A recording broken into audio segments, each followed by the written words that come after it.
manager for Purple Cow Agency. Last video, which by the way, if you haven't watched yet, you can watch right after this, we talked about the new types of content that you may want to be adding to your business. So this week, we are going to talk about new technique that you might want to add to your business. And we say new because it's been happening throughout the years, but as I was researching, I could only see it going up from now. I'm going to give you a hint. This term was brought to life, I guess you can say, in 2010 by a man named Sean Ellis. Sean Ellis is the founder and CEO of the website growthhackers.com. Any hints? If you didn't get it yet, the term is growth hacking, go figure. And honestly, I had no idea what growth hacking was until I was approached with this idea to do this video, and I did my research, so I'm going to tell you what I know about it in the shortest way possible, and hopefully, or maybe you want to add this to your business module. First off, hacking, hacker, hack, they all have a negative connotation, doesn't it?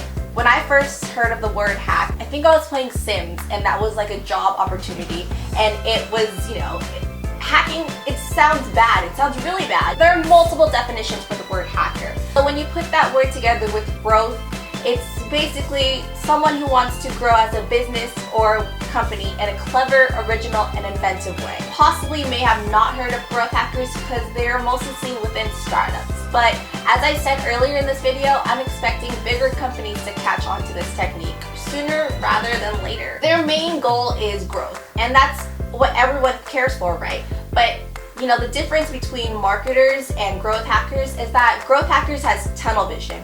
And what I mean by that is that they focus on growth and nothing else. They don't care about anything else other than growth. To quote Sean Ellis, a growth hacker is a person whose true north is growth. And another blog that I went to called Aaron Ginn's Thoughts better explain what's the difference between a growth hacker and a classic marketer. Rather than a classic marketer, pushing advertisement, a growth hacker pulls you into their business. And if you don't get what I mean, you might understand it with these examples. Number one, Airbnb. If you don't know what Airbnb is, it's a popular service that allows people all over the world to rent out their space to complete strangers. You can rent out a studio, your house, a room, and people on the East Coast are even renting out igloos now. Look it up, Google it, there's a story all about it. However, Airbnb would have never been on the map if it wasn't for Craigslist. And Craigslist, it's the very first website to even consider selling items or even rooms for that matter. What Airbnb did was allow renters to put their posting onto Craigslist. This eventually led a possible customer back to the Airbnb site, which was a pretty genius idea, right? But no one has thought of that. Craigslist was able to catch on to this, and they shut down any possible way for that to happen again. But either way, Airbnb was able to get the word out about their website without any real cost because, posting onto Craigslist is completely free, and that just led people back to their website. So it was a win for them, even though it was kind of a loss for Craigslist, but people still use Craigslist today. And our second example is Dropbox. Dropbox is another file hosting service just like Google Drive and ShareFile. The only difference is that Dropbox uses incentives to their advantage. When they first started, the company used word of mouth as their main tool.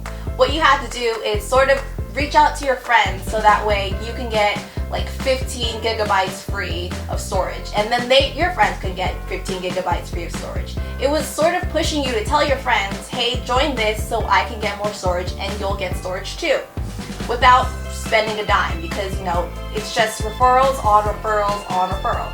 That's how I got into Dropbox because my friend needed more gigabytes, so I signed up with their referral, and now I've been using Dropbox since that day, like 3 years ago. Growth hacking is genius, but it does take time. There are tons of trial and error, and you're not going to get it right for the first time.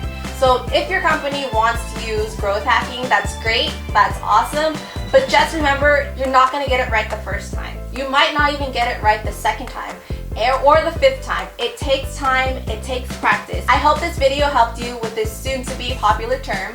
Let us know down below in the comments all your growth hacking secrets if you care to share, comments, questions, or anything that's on your mind, and we will see you next video. Bye!